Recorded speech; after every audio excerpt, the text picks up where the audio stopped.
Okay, let's get some energy in the house. Okay. Hi, everybody. Today we're here for 1 hour, okay? So relax, close your phone, actually go on airplane mode. I actually need you to go on airplane mode because this is connected to Wi-Fi and I need the Wi-Fi. So please go on airplane mode so we can have this session. Today we're gonna have a great discussion with 4 friends at this point. And I hope you enjoy it. The topic today is called Propelling Planetary Prosperity. Do you try to say it 10 times in a row? PPP. And I was like, I don't understand what the hell this means. So I asked the AI to write it for me. So this is an AI representation of what it means to propel planetary prosperity. Lots of rivers, lots of flowers, lots of stars and planets, some civilization, no skyscrapers. To a machine, that is what a prosperous planet is. And I think it's the same to a human. So to discuss this, how do we get to this planet? That's what we're going to discuss today for the next 1 hour. And joining me in this discussion are 4 incredible individuals, okay? That's who they are. Now, before we begin, I want you guys to introduce yourselves in 3 sentences or less. Will, you want to start? 3 sentences or less? For you 4. First, I am my mother's son, and I focus on bringing joy to the world through music, making sure that, provide a little bit of escape for whatever people are going through, and with the success of that, go back to the communities that resemble the ones I grew up in to provide them the skill sets to prepare for tomorrow. Nice. That's 4 sentences. Thank you, Will. Ponsi.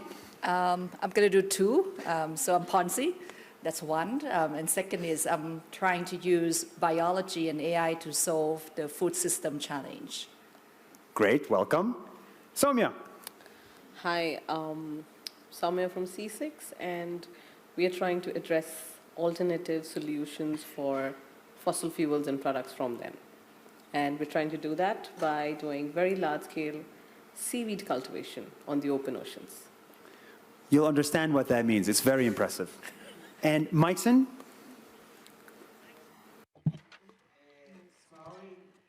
I don't speak English very well. I learn now, but I speak Spanish and Portuguese, and I speak in Portuguese.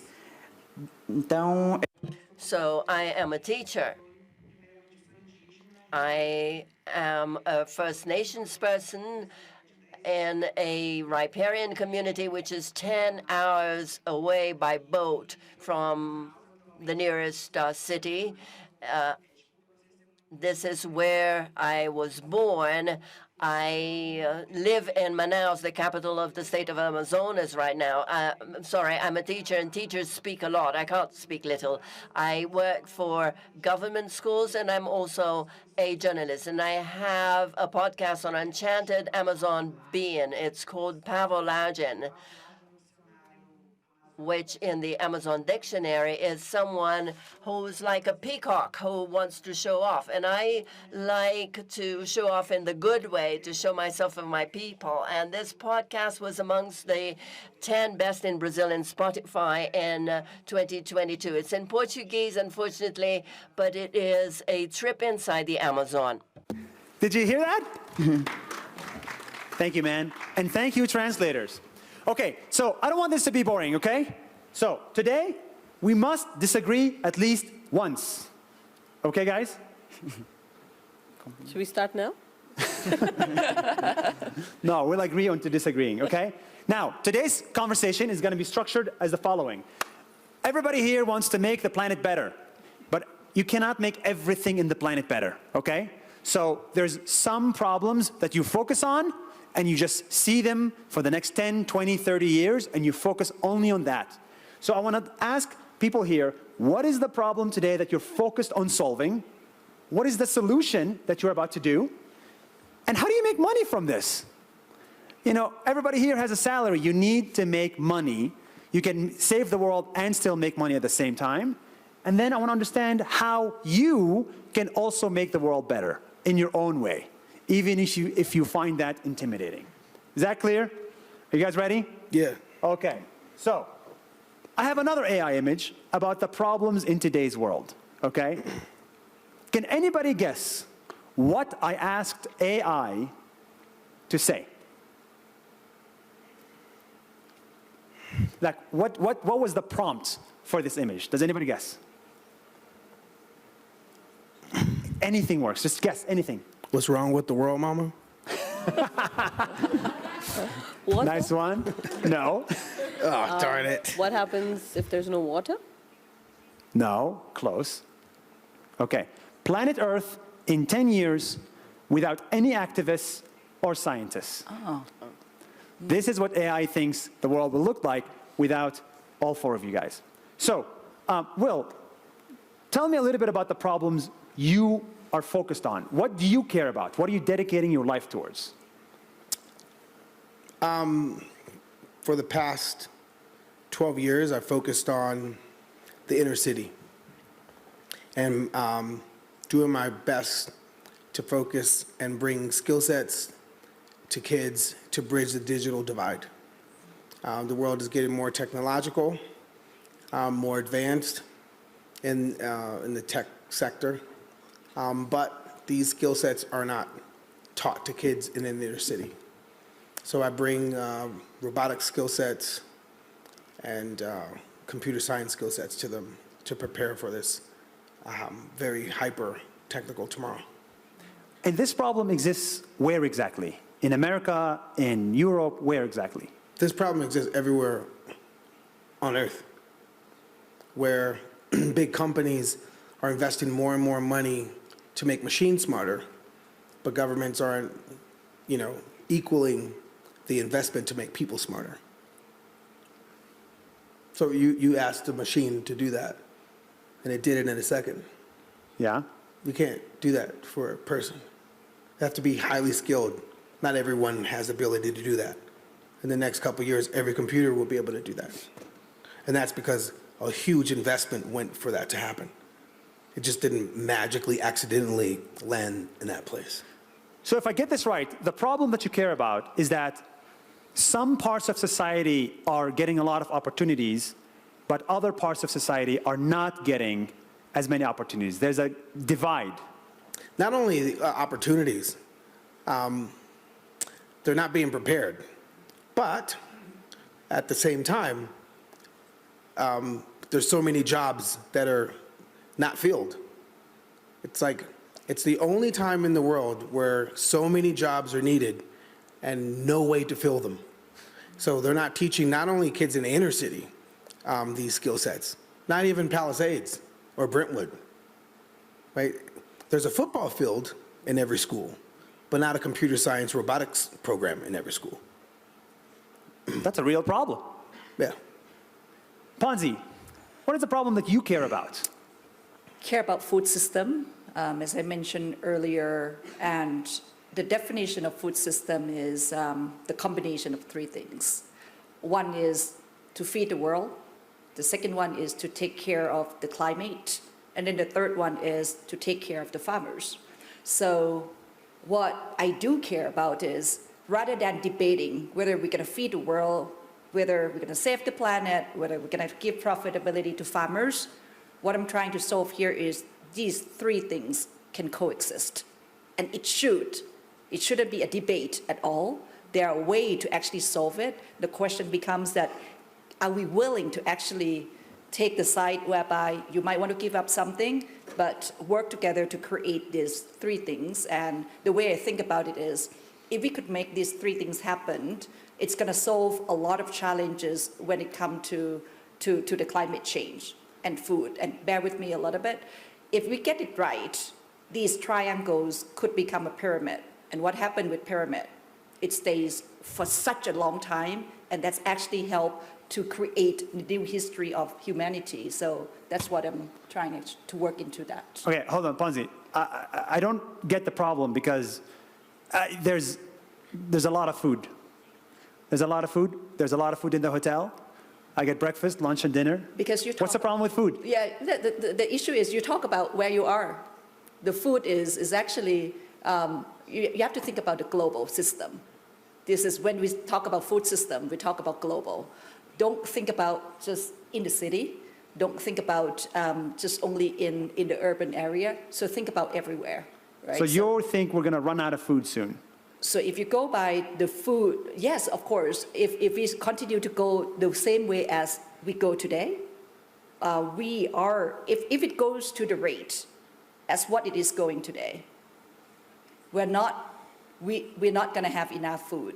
But worse than that, reality is what's going to happen next in the next 10 years is it's going to be climate change. It's going to actually repeat something that is worse than the 5 years that we have been facing. And if we believe that, we ran the model until 2040.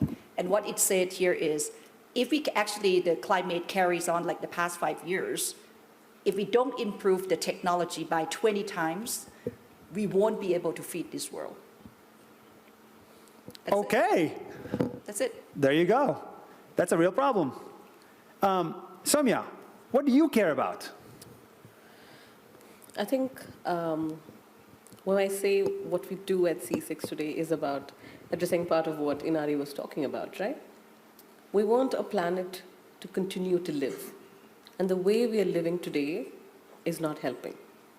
For example, and I think there's been so much of this conversation in Davos today from morning, by multiple global leaders saying, we've got to move away from using fossil fuels and products.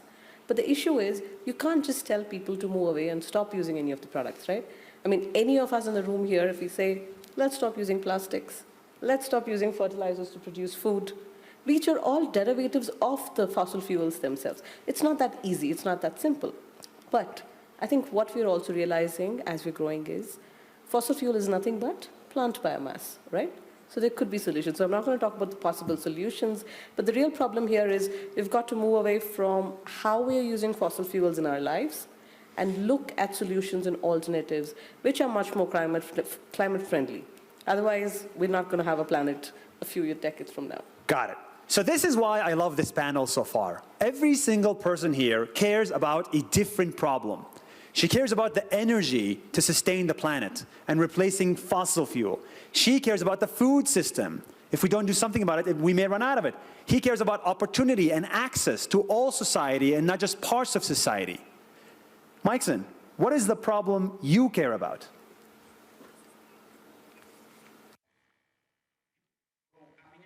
Well, my main concern is when people talk about the Amazon, they speak mostly about preservation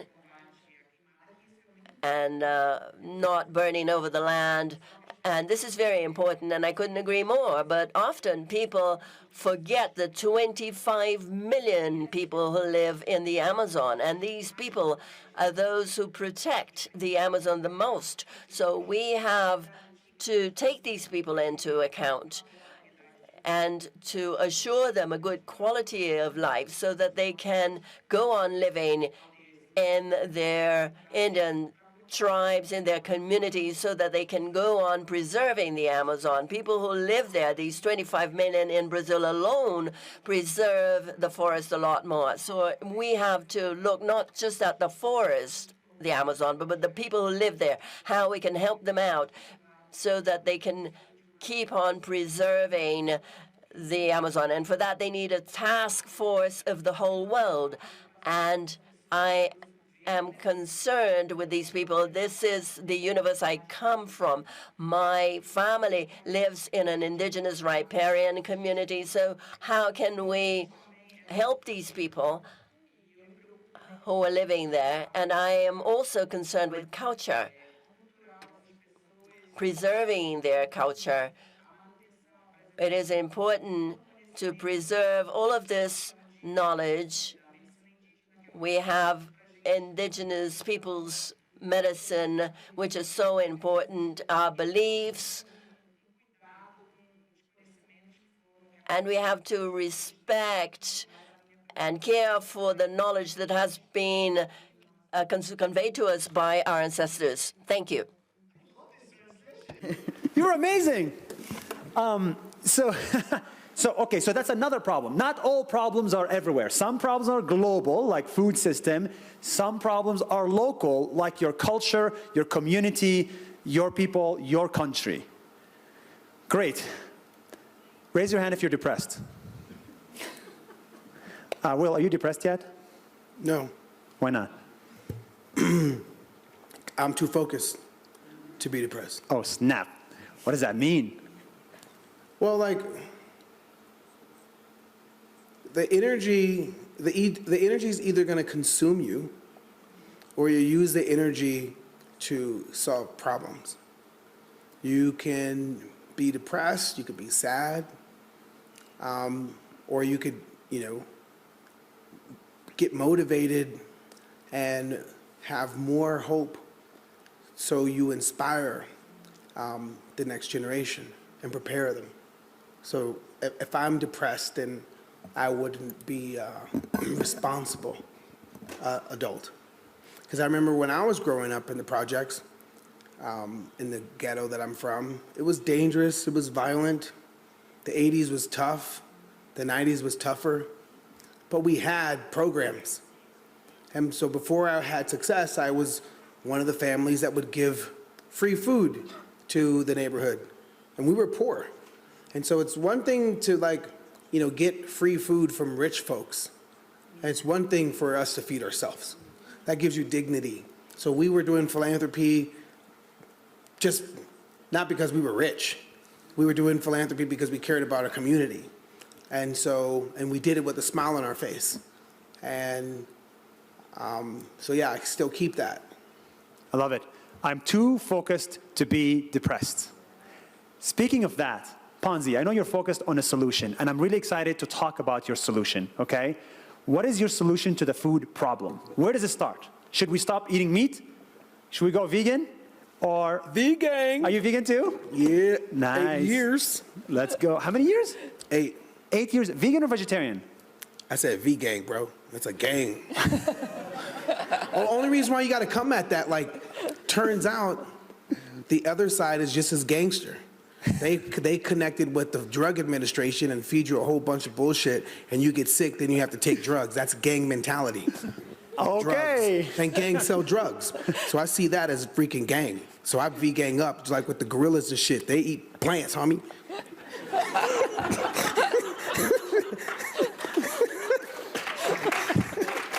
Sorry.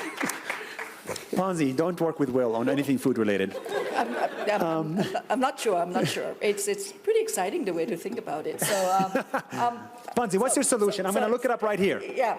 So we focus on the very, very beginning of the whole food system, and that's seeds, genetics. Seeds. So, do you realize that seed genetics are actually complex than us sitting here, right? Wheat genomes are 5 times more complex than us. Yep. So that's why sometimes I wonder how I think. So it's 5 times Hold on more 1 second. complex. A Yes. seed is 5 times more complex than a human body? Wheat genomes, wheat, the bread that we eat, wheat itself, the genome itself is 5 times more complex than us as human genome, right? So what we're focusing is essentially how do we understand the seed better by using AI to understand the complexity of that genome. And then we make the changes, we decide that seeds by using multiplex gene editing CRISPR. So we use that to change the natural genes, the native genes themselves, so the seeds can take less land, less water, and less fertilizer. So we want to live in a world whereby agriculture doesn't actually cause 20% of the problem of the climate change. So think about in the future, if you could have a vision that agriculture contributes to 80% of the net positive, how would that look like? So that's what we are trying to solve. So guys, let me tell you exactly what this means. It means that she's about to invent a whole new type of seed. And this is from your website. You are saying that you can make a new type of corn that takes 40% less water and can generate 20% more corn? Is that what you're saying? So corn, we target 10%, soybean, we target 20% in terms of the yield increase. By the way, today, over the past 30 years, the yield increase has been less than 1%. So we want to do it 20 times better in the case of soybeans, and corn would be 10 times better, and wheat would be 15 times better. That's what we want to do, and the technologies are there. So the question is whether we are all ready to actually use that technology together. So this is massive. If this works, we can reduce water usage by 40%. I don't know why this is not making the front page news of CNN. This is a big deal. So tell us about this company. How long have you been working on it? How big is it? Is it successful yet? We are a 6-year-old company. We are relatively young. We were founded by Flagship Pioneering, which is the same company that founded Moderna. So I've been in this company now, leading this company for 5 years now. So we are in the late stage in terms of product development. The commercialization start as we speak right now with soybeans. So we are with 270 people based in Boston, Cambridge, Massachusetts. We have another operations in West Lafayette, Indiana, and Ghent, Belgium. So you asked about success. Well, I'm proud of where we are by using these two technologies, AI and multiplex gene editing. We're proud of where we got to in terms of the products, especially, as I mentioned, soybeans. So we have raised the money so far. We just closed Series E back in September last year. How much money? So that round we raised, we didn't intend to raise, so we raised roughly around 100 million. So we raised Series D around 200. So sorry, last round was 124, and Series D was roughly around 200. That's genetics, and it's something that you need to actually understand it a lot. It's a lot of complexity. That's huge. That's huge. She raised a total of $450 million to make food better. Good luck. Thank you.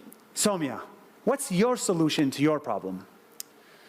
So, as I was mentioning earlier, right, a lot of our problems when we talk about climate change is originating from the use of fossil fuels.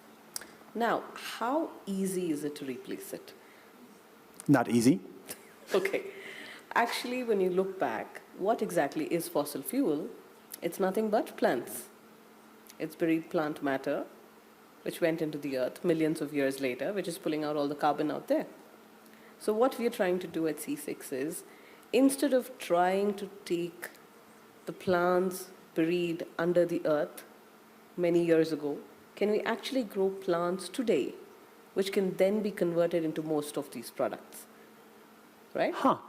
But doesn't that have to take like millions of years to turn into oil? Exactly not. So the technology for converting biomass into, whether you say, fertilizer supplements like biostimulants, products like alternatives for bioplastics, which are completely biodegradable, made from seaweeds, and finally turning it into crude oil itself. These are something which are, the technology is already existent for many of them. The problem has always been about the scale.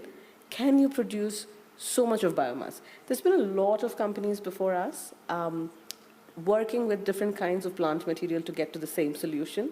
But the issue has always been, we can't be using our land to do this. Right. We can't be using the scarce fresh water needed to grow the food to do this. Yeah. So we had to look at the problem differently. So where do you grow it? So we grow it in the oceans. And there the technologies which needed to take the whole cultivation of seaweeds into a much larger scale has been completely developed by C6. Wow. Okay, sorry, I'm a little bit slow, so I'm going to try to repeat what you said to understand it better myself. You are saying you can make oil without waiting millions of years. Absolutely. Yeah. Just from seaweed. Yes. And it's In not the even ocean. new, and it's not even a new technology. There are technologies called HDL. I won't go more scientific than this. It's proven you take the biomass, you put it through it, you get crude oil out of it. Now the efficiencies has to be worked up. It is not completely worked, but the technology has been there and it already exists. Wow. And Yeah, definitely. And how big is this? You've been working on this for 12 years. Yep. Where are we now? When can I see this in my restaurant? This is very close Well, to commercialization. okay. So there's a bunch of different products that we do. The first products that we made was for agriculture, in fact. So we came up with this biostimulants from seaweed, which can help in improving the productivity of the plants. So that product is commercialized in more than 20 countries globally today. So you're already selling in 20 countries? Yes, yes, and with very good, large multinational partners. Then today, now we're looking at this particular vertical, which we call the biomaterials vertical, where we take it and convert it into potential plastic replacements, and that is more at developmental stage, and we're looking to go commercial maybe in another 18 months. That's where we are. I love it. Good luck. Thank you. Will, what are you doing to fix your problems? First, I started 2008 with 65 students, and over the past years, we've grown that impact to now serving 12,000 students in LAUSD with robotics programs. We go as early as 9, and we see them through college. We've sent kids to Dartmouth and Brown and Stanford, and the majority of our kids are going to school with some type of STEM skill set, science, technology, engineering, mathematics, so they can enter the world filling jobs or creating new industries with the skill sets they have. So by 2030, Uber jobs probably have been traditional Uber jobs, when you have like a fleet of autonomous vehicles. Uber drivers probably won't. Those are the jobs that inner city kids fill. Uber drivers, delivery drivers, truck drivers, bus drivers, cashiers. A lot of those jobs won't be there. And with generative AI, so would white collar jobs. But that doesn't mean there's not going to be new jobs that are going to be unearthed, and they should come from communities like the one I come from, and even communities that are even more, hit hard with poverty. So that's what we're doing. Wow. So far, you have given education to 12,000 students in the United States. In Los Angeles. In Los Angeles. Wow. And how? Like, how long was the education? Is it a high school education? Is it extracurricular education? Yeah, so I started, like I said, with 65 kids, and the idea was to see those kids through college. But then the next year came, and we had another 65. 12 years later, we now serve over 12,000 students. In 2012,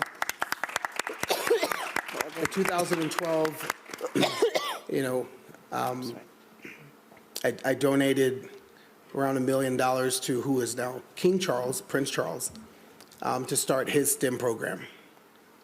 Okay? Yeah, so now the Prince's Trust has a similar footprint to what we have in East Los Angeles, in LA. So yeah, so you go out and find skill sets, mentors, programs, and you bring them to an area. Amazing. More power to you, my friend. Maickson, what are you doing to solve your problem?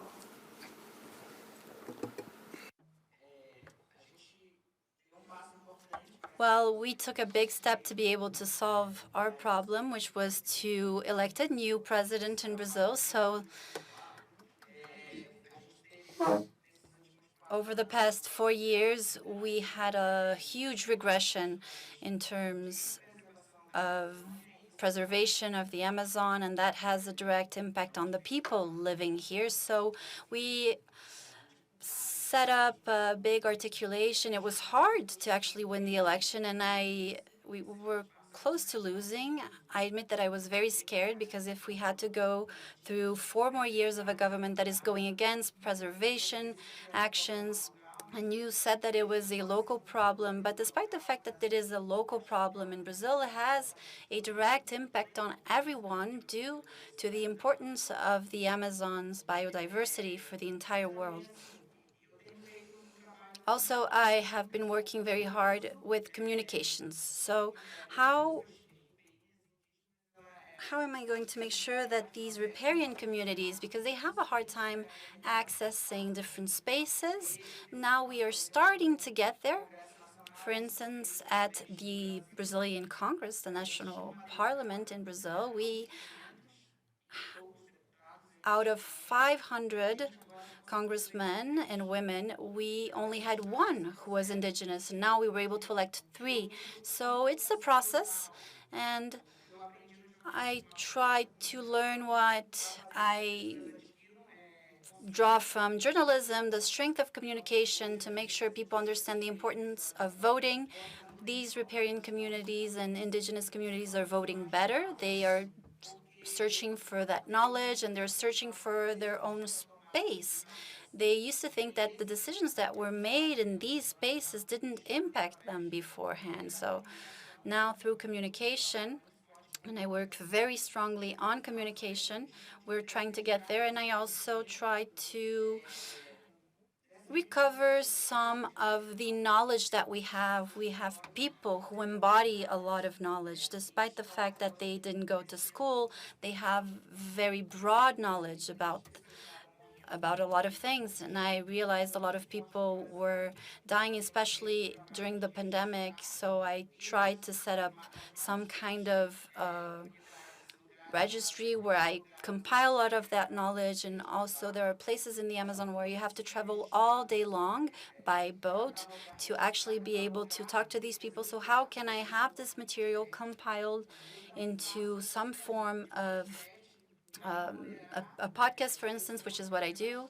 And I also have a podcast workshop, so people can find their own voice, so they can be heard, and so they can actually communicate with the rest of Brazil, because we are in some way isolated between the south and the north of Brazil, which are a bit more developed. So how can we give them a voice? How can we develop it?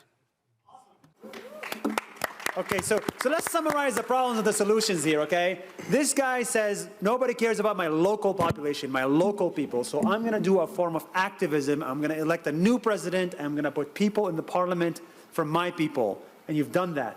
This person said, fossil fuel is killing the world. I'm going to literally invent a new type of fossil fuel from seaweed.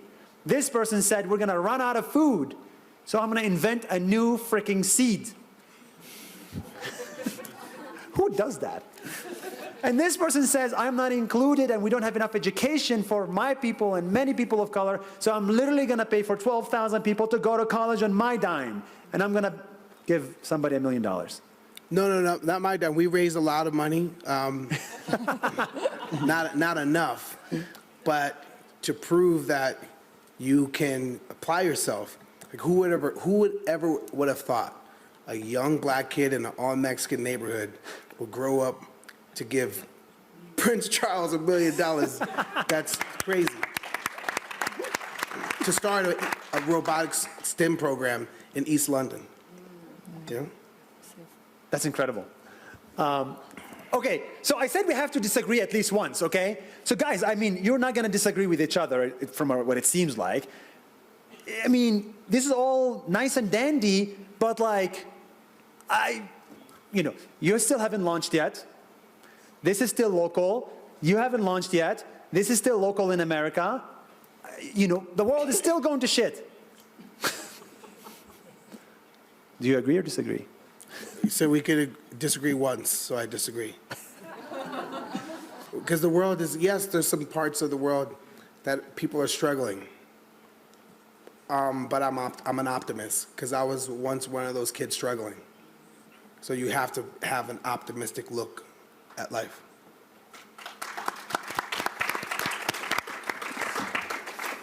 Got it.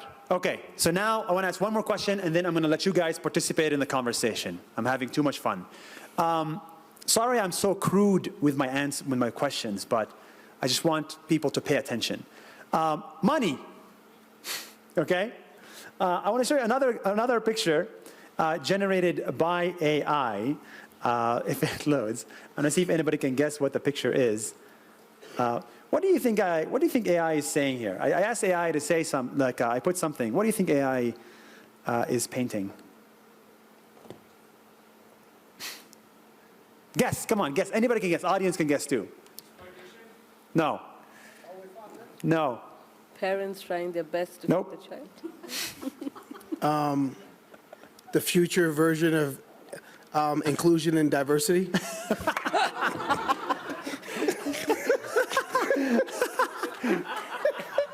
Inequality. Okay. The AI, it's people working for no money. Okay? She's like, they are white. That's impossible. Anyway, I don't know what the AI decided on the race. It wasn't me. But I really said, how do you show people working for no money? Because a lot of us think that activism and startups and all this work doesn't have that many financial returns, and that's why people go and work at Goldman Sachs. And it's kind of nice to work at Goldman Sachs and make $1 million a year. So can you convince me otherwise, that you can make a lot of money, more than Goldman Sachs, in doing what you do? I'm going to disagree with you now. Oh, So please. You don't come to startup to make money. Boom. Yeah, You- boom, you boom, come to- boom. Yes, great. Okay, I disagree. You come How do to you pay your startup. rent? What's your rent in Boston? So let's stop it for now. But you come to startup because you have mission. You Yes. want to change the world. You have audacious goal. If you don't have audacious goal, you don't come. So Correct. that's the key point. Correct. The rest of that, it would be taken care of itself if you solve the real problems. But don't you think we have to signal to the world that sustainability also means safety of you paying your rent? Activism still means you can support your family financially. At the end of the day, your landlord doesn't care. So here I kind of disagree with Ponsi. The simple reason being, not all startups get funded massively. The reason the funding comes in is because the investor thinks, not because you're going to save the world. Of course, it is a big part of many of the investment philosophies, but one of the key critical part is also, am I going to get this money back? Because these people are also responsible from whom they get the money, all right? So to be a successful startup, you have to have plans to make money eventually. Now, you can always start by saying, I am addressing a larger problem, which is obviously going to make a planet a great place, do a lot of solutions there, but in the process, you automatically start making money. For example, when we started this company, it was very, very similar to Ponsi, right? Bunch of students out of college gave up their jobs, education, and said, okay, let's just start and see what we can do. Even a small bit to make this world better would be great. But over the periods, you realize if you just that thought doesn't help. You have to have actionable plans where you can start making money. But is to there survive. money in what you're doing? Absolutely. Take the bioplastic problem. It's a multi-trillion-dollar industry. The agriculture problem is a multi-billion-dollar industry. I'm only talking about the inputs. Any new products coming in. And today we're talking to a group of people, many people who are absolutely looking at sustainability as a priority. We are looking at larger companies switching to packaging which are much more eco-friendly and neutral. There are governments making policies which are banning use of single-use plastics, right? So this is our time. It is definitely our time. And because it is our time, because we have no more time left. So Well, we better act. I want to give $1 million to the prince or the king. I just don't have it. Okay, so all I know is at one point in time, I was really, really poor. My whole family was really, really poor.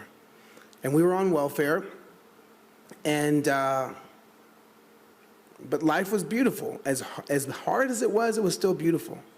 Because our neighborhood, our neighbors, it was great and miserable. And I remember my mom saying, Willie, you need to get a job. And I said, Ma, I have a job, I'm just not getting paid yet. I need you to just support this dream that I have.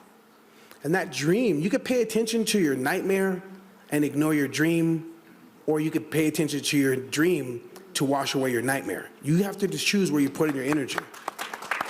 And so in that, for me, I paid attention to my dream.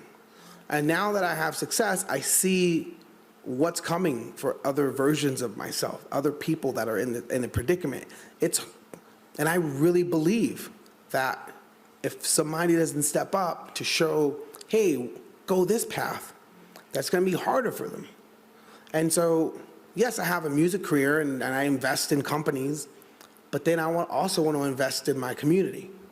And you do that with time, you do that with networking, you do that with entrepreneur encouragement, mentorship. And you don't do it, I don't do that work for money. Nothing I did was for money. I didn't make music for money. I make music to move my mom out the ghetto. I made music and do the things for my community, right? You could wait around for people to come, or you could be your own Calvary. And there's other folks that want to help. We live in a beautiful time right now. There's so many tools, so many folks that want to help solve problems. You just have to apply yourself and show up. So can I go yeah, back? go ahead. Can I go back to clarify that? So I continue to disagree with you in terms of make money, because you talk about the individuals, right? So all of us, you find something in common. All of us have purpose. That's the word. So you got to have purpose if you want to do something meaningful. Sometimes it gets to the point whereby you use your heart. Even though sometimes when you get into the science, you go back to brain, right? So, but when you drive the company, you use heart. Okay. So anyway, but to come back to that, when you talk about the money, yes, absolutely, it can make money when it comes to the business. It's not about fundraising. That's not the way to think about you make money because you raise the fund. That's the wrong thing. You make money because you have the solution, and that solution can solve the real problems. In seeds, is there money? Absolutely. It's already $60 billion industry today. If we could solve the problem of the yield to reduce land, we talk about water, fertilizer, double the size of that by the end of this decade would be too small. Absolutely, yes. Oh, and, but I think just to add again to what Will was saying, none of these solutions, I mean, to even get started, you've got to have that passion. Because even personally going back, when we're just out of college, and we're all first-generation entrepreneurs, right? We don't come from inheritance in families. The only thing which got us through, give up the jobs, like you said, multiple names, which we could have gone. The reason which kind of made us take this path is the passion that you could solve something, and it's the people you started with, who you want to say that this is a set of people I want to work, which can make a difference. And without that, I don't think it's even possible to do anything for more than a year. To be clear, I agree with all of them about passion above money. I'm just playing the devil's advocate for your entertainment. Okay, Maickson, last word to you, and then the audience. What do you have to say about this? Okay. I think we can earn money and we can change the world in the process, so we can do both. Money is a consequence. Of course, people will choose just money, and that's okay, but there are lots of people, I think, a new generation, and I identify with that generation. A generation that is not so concerned about buying its own car. Some little acts such as these that can be big changes, and also looking at the Amazon, for a lot of those people, we think it's important to have development at any cost. And a lot of people there believe that we can have illegal mining, but that illegal mining is going to pollute the rivers. People will not be able to feed themselves. Also, if you take trees down, the soil is infertile and temperatures become too high. There's a series of actions, but we need to talk about bioeconomy, biojewelry, making medicine from all the raw materials that we find in the forest. Acai, which is a very important food that we have in the Amazon. It could be brought to many places all over the world. So we have a lot more value in the forest if we have some sort of bioeconomy. But a lot of the time, people say, no, we have to cut trees down and we have to have some kind of livestock there. It's going to be more profitable that way. So I think there is a way for us to work on this issue, especially in the Amazon, to value people who are establishing some kind of bioeconomy using raw materials that are brought to us from the forests and develop that. So developing, yes, but not at all costs. Money by cutting the tree, you can make money from the tree. I love that. Every single person is a genius, has a lot of insight. Now, I want you guys to ask your questions, okay? Now, I want you to ask questions, but I have a couple of rules, okay? The rules are here. Keep the question short, limit to one question only, and please, for God's sake, make it difficult, okay? Don't ask what's your favorite color, Will. What's your favorite song, Will? Okay, let's go with that guy. Oh yeah, Luisito, go ahead, stand up, introduce yourself. Hi, everybody. I'm Luis from Mexico. So my question... Hold on. You did not introduce yourself. You are the second biggest YouTuber in Mexico with over 40 million followers, and you have incredible content, and you're great for the world. Oh, thank you, Nas. Thank you for that. So, hi, everybody. I'm from Mexico. So my question... That's the important part, right? So my question goes to our friend developing the corn. What was your name? Trivisvavet? Just go with Ponsi, my first name. Ponsi, okay. Yes. So my question is, you told us that you're raising big money, which is good. But of course, this money has to come from the big enterprises. So how do you convince these big enterprises to give you guys so much money? What's your promise to them? What do you give them in exchange? How to convince these guys to give you the big bucks? You want me to answer now, or you Yes, take the please. next question? But keep your answer short as well, because we're running out of time. Yeah, so basically it goes back to the principle of are we solving the real problem here, and whether the technologies are there, and goes back to, is it a difference?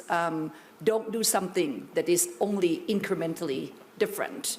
Do something that solves the real problems of the world. Do something that technology is totally new. So that's essentially how we raise the money, and because of the seed genetics is the industry that is not, it's quite a big investment to get into the genetics. And I appreciate that the investors that we have got to, all of them are thinking about the ESG, are thinking about long-term, are thinking about changing the world, are thinking about the impact. So it comes back to the end of the day that sometimes you actually have to talk to the right investors, you have to get the right investors, but go back to the purpose and go back to the technologies. Those are the two combinations. Great. You have a difficult question? You sure? Stand up, scream. So how important, likely, and possible is it that they're going to lift the ban in African countries on GMO so that your seeds can make their way in there? So first of all, let me explain first what's the definition of GMO versus gene editing. So GMO is about inserting the foreign gene, like for example, bacteria into the plant. What we're doing, we actually touch only on the natural genes by itself. When we do soy, we touch only soy genes. So that's essentially, I hope that the more dialogue that we go about it and the importance of addressing the sustainability, this is extremely important to have gene editing to solve the sustainability problem. So I hope that we continue to actually work with the regulators. Awesome. Thank you so much. Please go ahead. Yes. So I'm Luana Genot, a YGL 2022 from Brazil, like Maickson. My question is for Will. How can you, do you think also about investing on diversity and inclusion, as we were talking about inclusion, also beyond the US, like in Brazil and other countries where you have a great relationship? And also for Maickson, how can this community of people here can help like indigenous activists to make more money? Because we know that we need investments to do more things for to keep our forest like alive. So I wanted you to answer that. And I work with inclusion in the labor market. That's why I'm asking that for him. Thank you. Nice. Great. Will, you want to go first? Yeah, so we have plans to take the work that we're doing in East Los Angeles to other countries, Africa and Brazil being one of them. Brazil is dear to me. We wouldn't have a career if it wasn't for Brazil and Mexico. So we're American, but our success comes from Brazil, Mexico, and France. So it's ideal, and it's something that's in my to-do list to take the successes that we've had for the past 12 years to to Brazil, Mexico, and the Africas. Awesome. Maickson?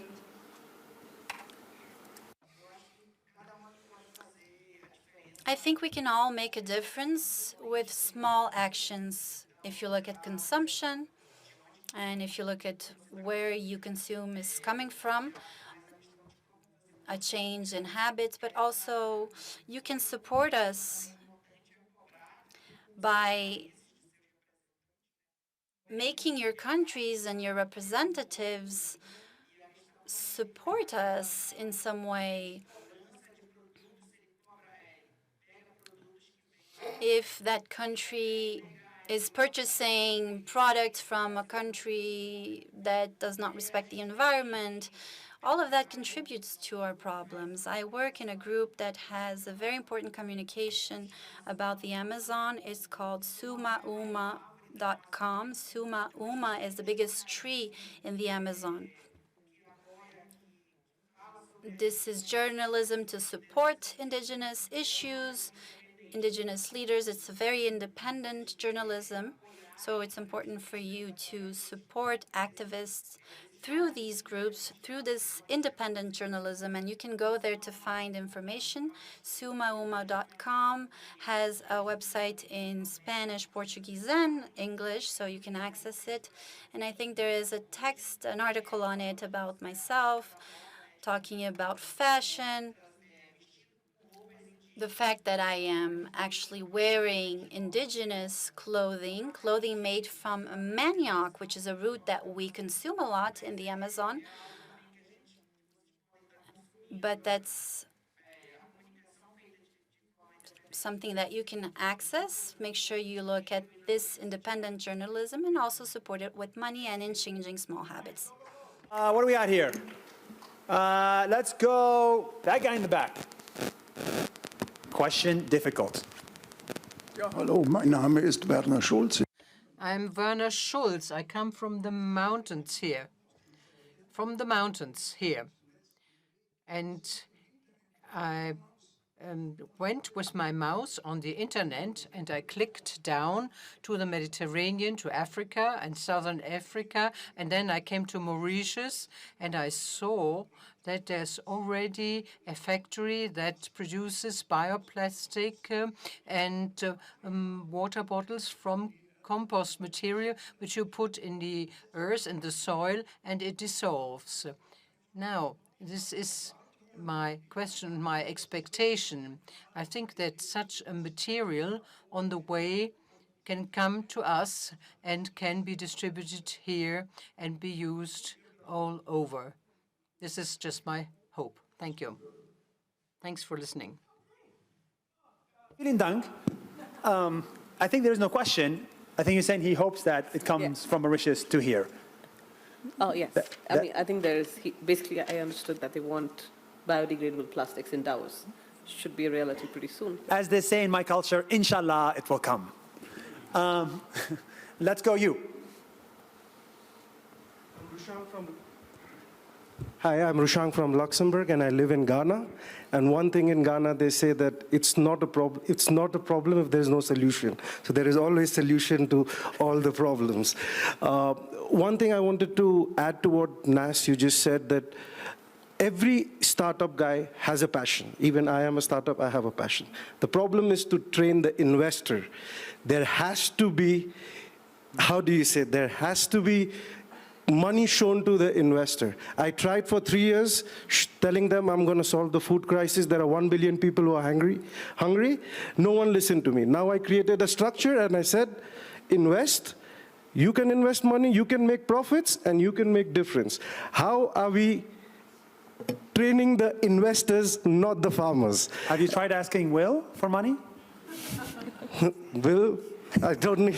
What's going on? It's uncomfortable. No, so his question to you guys is, okay, it's all fine and dandy, but the investor who's going to give me the money needs to understand that there is money in sustainability. Okay, I can try at this. Yeah, go, 20 seconds. Any solution that we create, if there is a value to that solution, money flows automatically. Because if there is no problem and the solution you're creating does not address a problem, you will run out of money, and that's why startups die.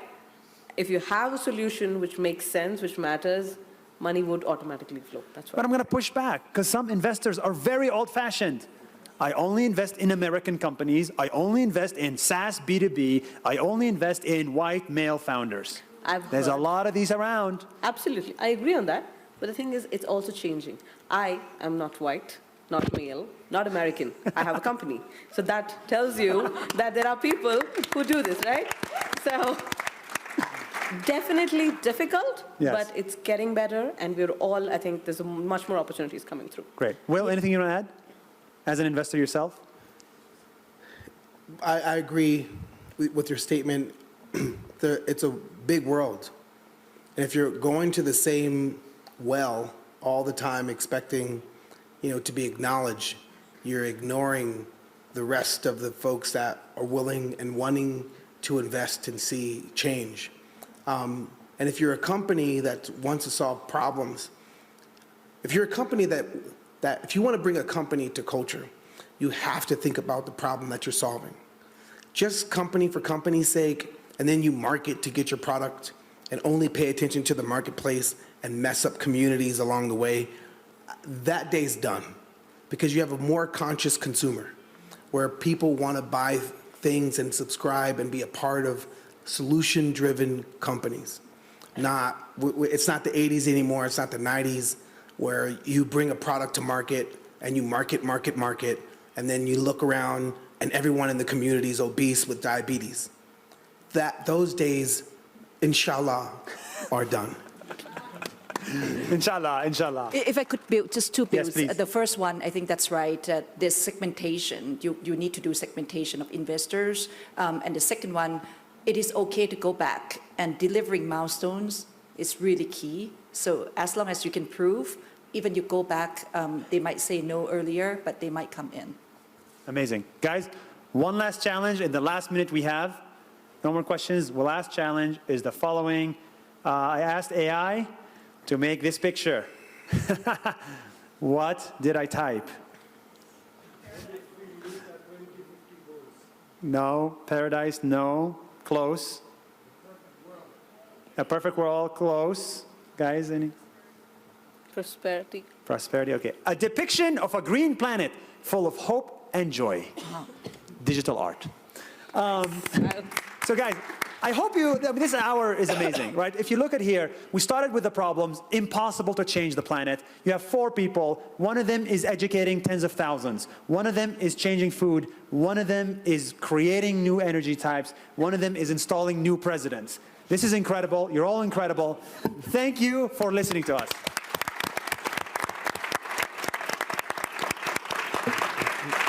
Okay, let's take a picture.